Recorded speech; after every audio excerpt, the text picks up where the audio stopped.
شروع اللہ کے نام سے جو سب پر مہربان ہے، بہت مہربان ہے۔ تمام تعریفیں اللہ کی ہیں جس نے اپنے بندے پر کتاب نازل کی اور اس میں کسی قسم کی کوئی خامی نہیں رکھی۔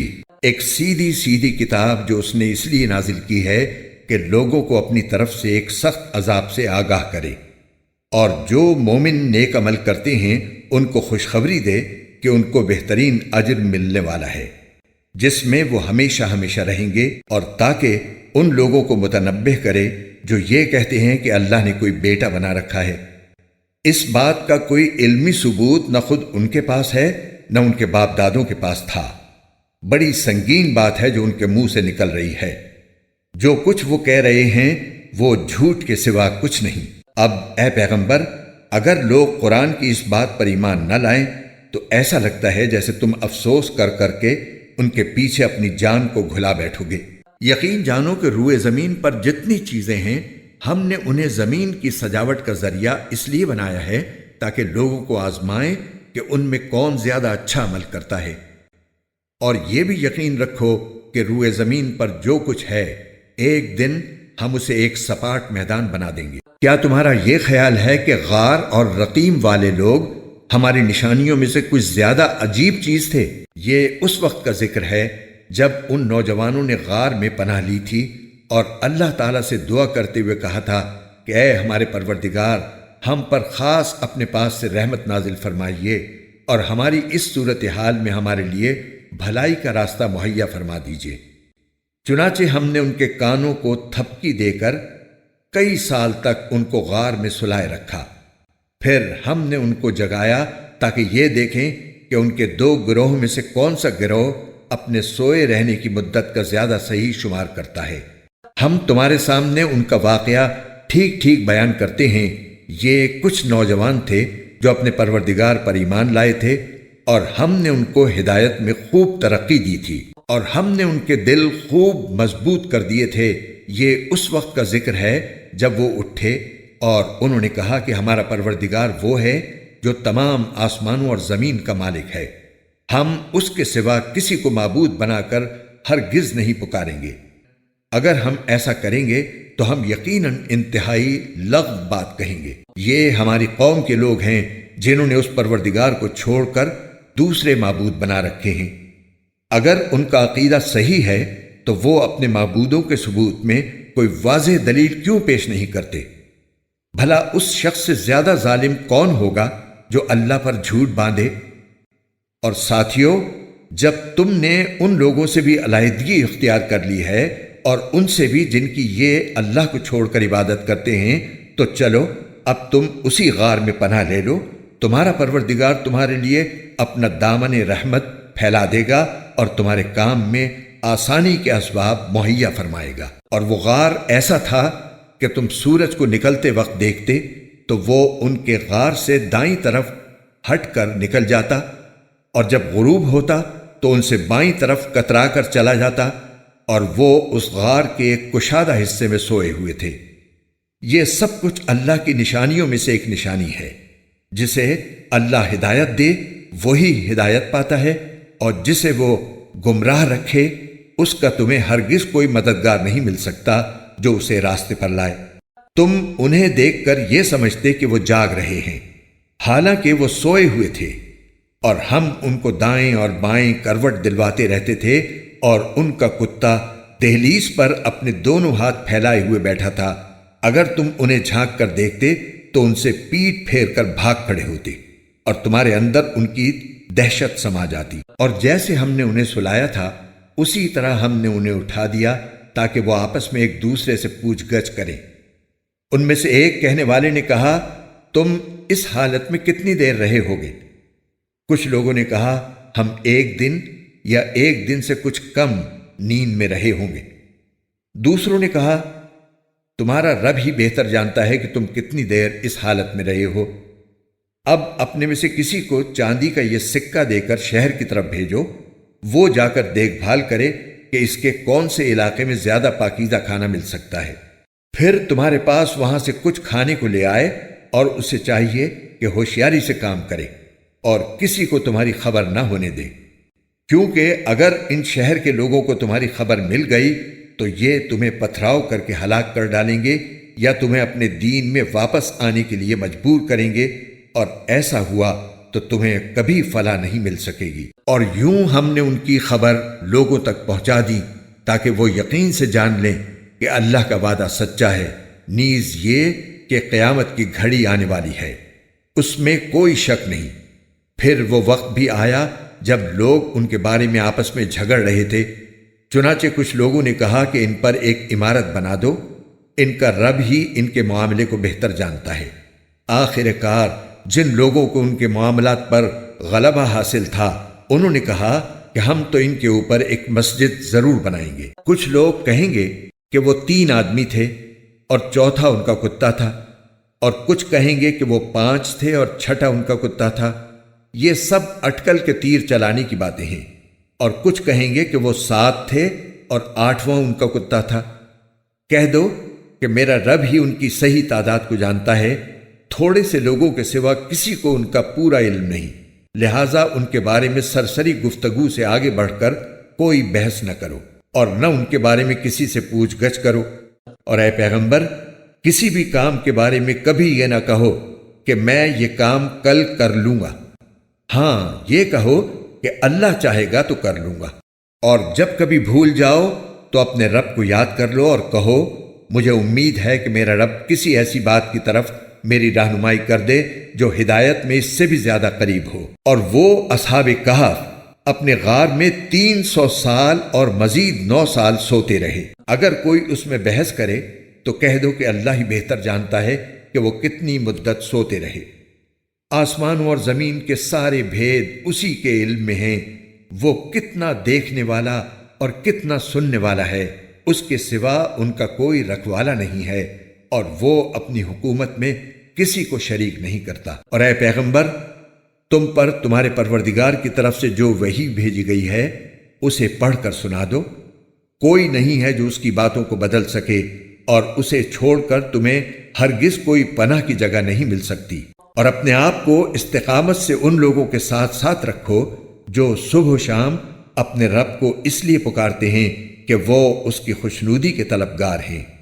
اور تمہاری آنکھیں دنیاوی زندگی کی خوبصورتی کی تلاش میں ایسے لوگوں سے ہٹنے نہ پائیں، اور کسی ایسے شخص کا کہنا نہ مانو جس کے دل کو ہم نے اپنی یاد سے غافل کر رکھا ہے، اور جو اپنی خواہشات کے پیچھے پڑا ہوا ہے، اور جس کا معاملہ حد سے گزر چکا ہے۔ اور کہہ دو کہ حق تو تمہارے رب کی طرف سے آ چکا ہے، اب جو چاہے ایمان لے آئے اور جو چاہے کفر اختیار کرے۔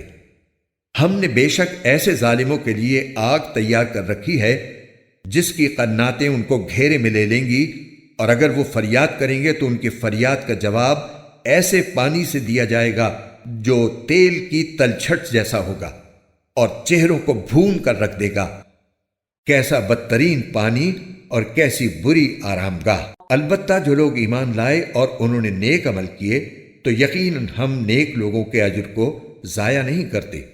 یہ وہ لوگ ہیں جن کے لیے ہمیشہ رہنے والے باغات ہیں، ان کے نیچے سے نہریں بہتی ہوں گی، ان کو وہاں سونے کے کنگنوں سے مزین کیا جائے گا، وہ اونچی مسندوں پر تکیہ لگائے ہوئے باریک اور دبیز ریشم کے سبز کپڑے پہنے ہوں گے، کتنا بہترین اجر اور کیسی حسین آرام گاہ۔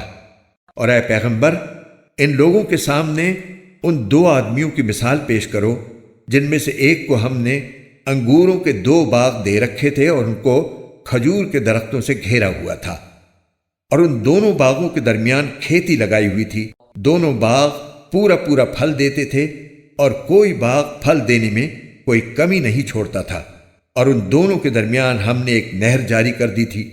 اور اس شخص کو خوب دولت حاصل ہوئی تو وہ اپنے ساتھی سے باتیں کرتے ہوئے کہنے لگا کہ میرا مال بھی تم سے زیادہ ہے اور میرا جتھا بھی تم سے زیادہ مضبوط ہے۔ اور وہ اپنی جان پر ستم ڈھاتا ہوا اپنے باغ میں داخل ہوا، کہنے لگا میں نہیں سمجھتا کہ یہ باغ کبھی بھی تباہ ہوگا، اور میرا خیال یہ ہے کہ قیامت کبھی نہیں آئے گی، اور اگر کبھی مجھے اپنے رب کے پاس واپس بھیجا بھی گیا تب بھی مجھے یقین ہے کہ مجھے اس سے بھی اچھی جگہ ملے گی۔ اس کے ساتھی نے اس سے باتیں کرتے ہوئے کہا کیا تم اس ذات کے ساتھ کفر کا معاملہ کر رہے ہو جس نے تمہیں مٹی سے اور پھر نطفے سے پیدا کیا، پھر تمہیں ایک بھلا چنگا انسان بنا دیا۔ جہاں تک میرا تعلق ہے، میں تو یہ عقیدہ رکھتا ہوں کہ اللہ میرا پروردگار ہے اور میں اپنے پروردگار کے ساتھ کسی کو شریک نہیں مانتا۔ اور جب تم اپنے باغ میں داخل ہو رہے تھے اس وقت تم نے یہ کیوں نہیں کہا کہ ماشاء اللہ لا قوت الا باللہ، یعنی جو اللہ چاہتا ہے وہی ہوتا ہے، اللہ کی توفیق کے بغیر کسی میں کوئی طاقت نہیں۔ اگر تمہیں یہ نظر آ رہا ہے کہ میری دولت اور اولاد تم سے کم ہے تو میرے رب سے کچھ بعید نہیں ہے کہ وہ مجھے تمہارے باغ سے بہتر چیز عطا فرما دے اور تمہارے اس باغ پر کوئی آسمانی آفت بھیج دے جس سے وہ چکنے میدان میں تبدیل ہو کر رہ جائے، یا اس کا پانی زمین میں اتر جائے، پھر تم اسے تلاش بھی نہ کر سکو۔ اور پھر ہوا یہ کہ اس کی ساری دولت عذاب کے گھیرے میں آ گئی، اور صبح ہوئی تو اس حالت میں کہ اس نے باغ پر جو کچھ خرچ کیا تھا وہ اس پر ہاتھ ملتا رہ گیا، جبکہ اس کا باغ ٹٹیوں پر گرا پڑا تھا، اور وہ کہہ رہا تھا کاش میں نے اپنے رب کے ساتھ کسی کو شریک نہ مانا ہوتا۔ اور اسے کوئی ایسا جتھا میسر نہ آیا جو اللہ کو چھوڑ کر اس کی مدد کرتا، اور نہ وہ خود اس قابل تھا کہ اپنا دفاع کر سکے۔ ایسے موقع پر آدمی کو پتہ چلتا ہے کہ مدد کا سارا اختیار سچے اللہ کو حاصل ہے، وہی ہے جو بہتر ثواب دیتا اور بہتر انجام دکھاتا ہے۔ اور ان لوگوں سے دنیاوی زندگی کی یہ مثال بھی بیان کر دو کہ وہ ایسی ہے جیسے ہم نے آسمان سے پانی برسایا تو اس سے زمین کا سبزہ خوب گھنا ہو گیا، پھر وہ ایسا ریزہ ریزہ ہوا کہ اسے ہوائیں اڑا لے جاتی ہیں، اور اللہ ہر چیز پر مکمل قدرت رکھتا ہے۔ مال اور اولاد دنیاوی زندگی کی زینت ہیں، اور جو نیکیاں پائیدار رہنے والی ہیں وہ تمہارے رب کے نزدیک ثواب کے اعتبار سے بھی بہتر ہیں اور امید وابستہ کرنے کے لیے بھی بہتر۔ اور اس دن کا دھیان رکھو جس دن ہم پہاڑوں کو چلائیں گے اور تم زمین کو دیکھو گے کہ وہ کھلی پڑی ہے، اور ہم ان سب کو گھیر کر اکٹھا کر دیں گے اور ان میں سے کسی ایک کو بھی نہیں چھوڑیں گے، اور سب کو تمہارے رب کے سامنے صف باندھ کر پیش کیا جائے گا۔ آخر تم ہمارے پاس اسی طرح آ گئے جس طرح ہم نے تمہیں پہلی بار پیدا کیا تھا۔ اس کے برعکس تمہارا دعویٰ یہ تھا کہ ہم تمہارے لیے یہ مقرر وقت کبھی نہیں لائیں گے، اور اعمال کی کتاب سامنے رکھ دی جائے گی، چنانچہ تم مجرموں کو دیکھو گے کہ وہ اس کے مندرجات سے خوف زدہ ہیں اور کہہ رہے ہیں کہ ہائے ہماری بربادی، یہ کیسی کتاب ہے جس نے ہمارا کوئی چھوٹا بڑا عمل ایسا نہیں چھوڑا جس کا پورا احاطہ نہ کر لیا ہو، اور وہ اپنا سارا کیا دھرا اپنے سامنے موجود پائیں گے، اور تمہارا پروردگار کسی پر کوئی ظلم نہیں کرے گا۔ اور وہ وقت یاد کرو جب ہم نے فرشتوں سے کہا تھا کہ آدم کے آگے سجدہ کرو، چنانچہ سب نے سجدہ کیا سوائے ابلیس کے، وہ جنات میں سے تھا، چنانچہ اس نے اپنے رب کے حکم کی نافرمانی کی۔ کیا پھر بھی تم میرے بجائے اسے اور اس کی ذریت کو اپنا رکھوالا بناتے ہو، حالانکہ وہ سب تمہارے دشمن ہیں؟ اللہ تعالیٰ کا کتنا برا متبادل ہے جو ظالموں کو ملا ہے۔ میں نے نہ آسمانوں اور زمین کی تخلیق کے وقت ان کو حاضر کیا تھا، نہ خود ان کو پیدا کرتے وقت، اور میں ایسا نہیں ہوں کہ گمراہ کرنے والوں کو دست و بازو بناؤں۔ اور اس دن کا دھیان کرو جب اللہ ان مشرکوں سے کہے گا کہ ذرا پکارو ان کو جنہیں تم نے میری خدائی میں شریک سمجھ رکھا تھا، چنانچہ وہ پکاریں گے لیکن وہ ان کو کوئی جواب نہیں دیں گے، اور ہم ان کے درمیان ایک مہلک آڑ حائل کر دیں گے، اور مجرم لوگ آگ کو دیکھیں گے تو سمجھ جائیں گے کہ انہیں اسی میں گرنا ہے، اور اس سے بچ نکلنے کا کوئی راستہ نہیں پائیں گے۔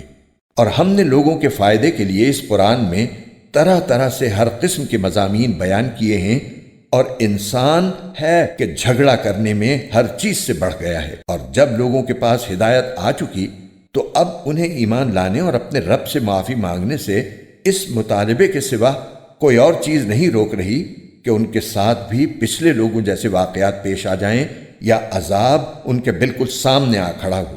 اور ہم پیغمبروں کو صرف اس لیے بھیجتے ہیں کہ وہ مومنوں کو خوشخبری دیں اور کافروں کو عذاب سے متنبہ کریں۔ اور جن لوگوں نے کفر اپنا لیا ہے وہ باطل کا سہارا لے کر جھگڑا کرتے ہیں تاکہ اس کے ذریعے حق کو ڈگمگا دیں، اور انہوں نے میری آیتوں کو اور انہیں جو تنبیہ کی گئی تھی اس کو مذاق بنا رکھا ہے۔ اور اس شخص سے بڑھ کر ظالم کون ہوگا جسے اس کے رب کی آیتوں کے حوالے سے نصیحت کی جائے تو وہ ان سے منہ موڑ لے اور اپنے ہاتھوں کے کرتوت کو بھلا بیٹھے۔ حقیقت یہ ہے کہ ہم نے ان لوگوں کے کرتوت کی وجہ سے ان کے دلوں پر غلاف چڑھا دی ہے، جن کی وجہ سے وہ اس قرآن کو نہیں سمجھتے، اور ان کے کانوں میں ڈانٹ لگا دی ہے۔ اور اگر تم انہیں ہدایت کی طرف بلاؤ تب بھی وہ صحیح راستے پر ہرگز نہیں آئیں گے۔ اور تمہارا پروردگار بہت بخشنے والا، بڑا رحمت والا ہے۔ جو کمائی انہوں نے کی ہے، اگر وہ اس کی وجہ سے انہیں پکڑنے پر آتا تو ان کو جلد ہی عذاب دے دیتا، لیکن ان کے لیے ایک وقت مقرر ہے جس سے بچنے کے لیے انہیں کوئی پناہ گاہ نہیں ملے گی۔ یہ ساری بستیاں تمہارے سامنے ہیں۔ جب انہوں نے ظلم کی روش اپنائی تو ہم نے ان کو ہلاک کر ڈالا، اور ان کی ہلاکت کے لیے بھی ہم نے ایک وقت مقرر کیا ہوا تھا۔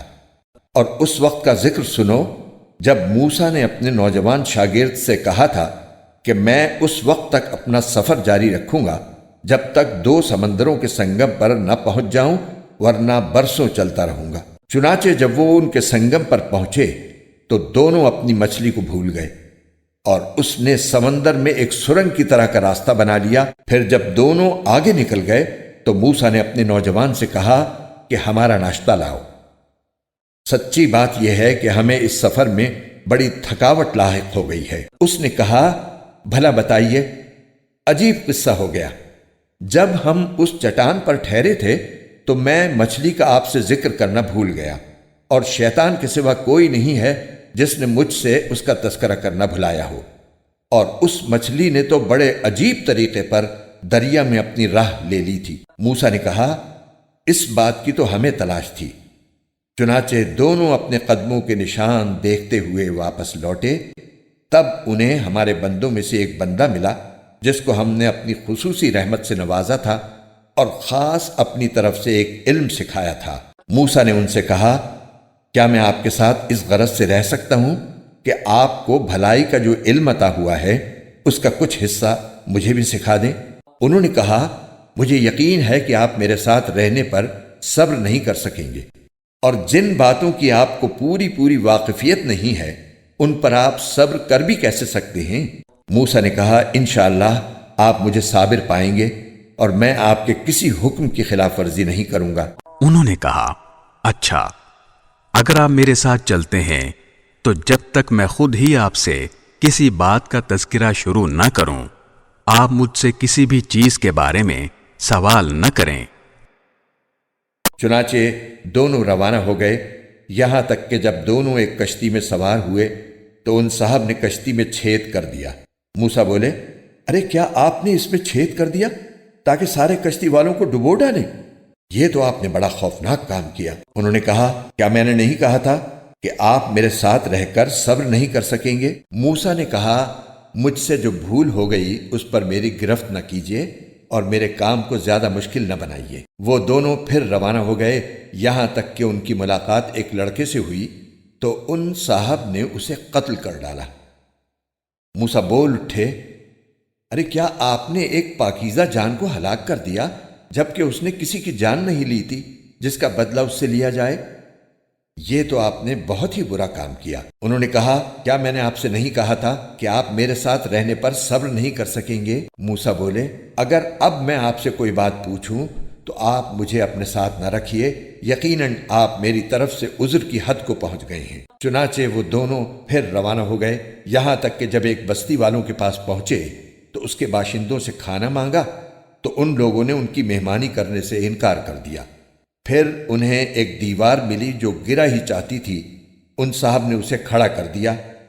موسیٰ نے کہا، اگر آپ چاہتے تو اس کام پر کچھ اجرت لے لیتے۔ انہوں نے کہا، لیجئے، میرے اور آپ کے درمیان جدائی کا وقت آ گیا۔ اب میں آپ کو ان باتوں کا مقصد بتائے دیتا ہوں جن پر آپ سے صبر نہیں ہو سکا۔ جہاں تک کشتی کا تعلق ہے، وہ کچھ غریب آدمیوں کی تھی جو دریا میں مزدوری کرتے تھے۔ میں نے چاہا کہ اس میں کوئی عیب پیدا کر دوں، کیونکہ ان کے آگے ایک بادشاہ تھا جو ہر اچھی کشتی کو زبردستی چھین کر رکھ لیا کرتا تھا۔ اور لڑکے کا معاملہ یہ تھا کہ اس کے ماں باپ مومن تھے، اور ہمیں اس بات کا اندیشہ تھا کہ یہ لڑکا ان دونوں کو سرکشی اور کفر میں نہ پھنسا دے۔ چنانچہ ہم نے یہ چاہا کہ ان کا پروردگار انہیں اس لڑکے کے بدلے ایسی اولاد دے جو پاکیزگی میں بھی اس سے بہتر ہو اور حسن سلوک میں بھی اس سے بڑی ہوئی ہو۔ رہی یہ دیوار تو وہ اس شہر میں رہنے والے 2 یتیم لڑکوں کی تھی، اور اس کے نیچے ان کا ایک خزانہ گڑا ہوا تھا، اور ان دونوں کا باپ ایک نیک آدمی تھا۔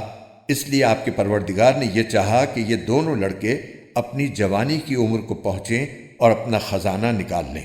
یہ سب کچھ آپ کے رب کی رحمت کی بنا پر ہوا ہے، اور میں نے کوئی کام اپنی رائے سے نہیں کیا۔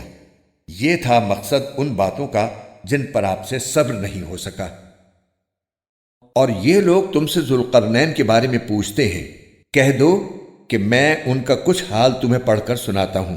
واقعہ یہ ہے کہ ہم نے ان کو زمین میں اقتدار بخشا تھا اور انہیں ہر کام کے وسائل عطا کیے تھے، جس کے نتیجے میں وہ ایک راستے کے پیچھے چل پڑے، یہاں تک کہ جب وہ سورج کے ڈوبنے کی جگہ پہنچے تو انہیں دکھائی دیا کہ وہ ایک دلدل جیسے سیاہ چشمے میں ڈوب رہا ہے، اور وہاں انہیں ایک قوم ملی۔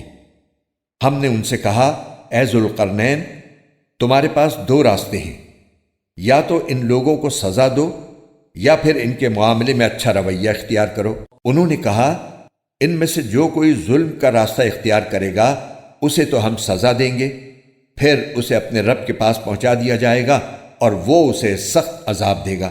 البتہ جو کوئی ایمان لائے گا اور نیک عمل کرے گا تو وہ بدلے کے طور پر اچھے انجام کا مستحق ہوگا، اور ہم بھی اس کو اپنا حکم دیتے وقت آسانی کی بات کہیں گے۔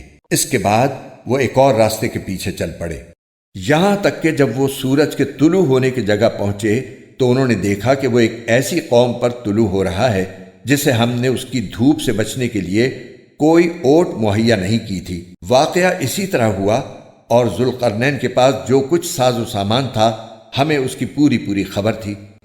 اس کے بعد وہ ایک اور راستے کے پیچھے چل پڑے، یہاں تک کہ جب وہ 2 پہاڑوں کے درمیان پہنچے تو انہیں ان پہاڑوں سے پہلے کچھ لوگ ملے جن کے بارے میں ایسا لگتا تھا کہ وہ کوئی بات نہیں سمجھتے۔ انہوں نے کہا، اے ذوالقرنین، یاجوج اور ماجوج اس زمین میں فساد پھیلانے والے لوگ ہیں، تو کیا ہم آپ کو کچھ مال کی پیشکش کر سکتے ہیں جس کے بدلے آپ ہمارے اور ان کے درمیان کوئی دیوار بنا دیں؟